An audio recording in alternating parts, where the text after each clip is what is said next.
کشمیری نوجوانوں کی جانب سے کیرلا سیلاب زدگان کی بھرپور مدد کے لیے تمام وسائل استعمال کیے جا رہے ہیں۔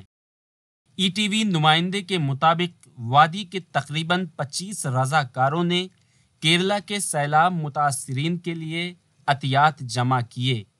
زبیر احمد نامی ایک رضاکار نے ای ٹی وی بھارت کو بتایا، ہم کیرلا کے سیلاب متاثرین کا درد محسوس کرتے ہیں کیونکہ 2014 کے سیلاب کی تباہ کاریاں ابھی بھی ہمارے ذہنوں میں تازہ دم ہیں۔ آج ہم کیرلا کے لیے فلڈ ڈسٹریبیوشن کے لیے جو ہم آج ڈونیشنز کچھ آئے تھے یہاں پہ ہم نے جمع کیا ہے، یہاں سے ڈپیوٹ کر رہے ہیں ٹو کیرلا۔ بس ہم بالکل انڈرسٹینڈ کرتے ہیں ان کی پین، ہم فیل کر رہے ہیں کیونکہ 2014 میں ہم نے یہ سارا کچھ جھیلا ہے۔ رضاکاروں کا کہنا ہے کہ عید کے بعد یہ امدادی کام جاری رہے گا۔ We are sending the relief to Kerala.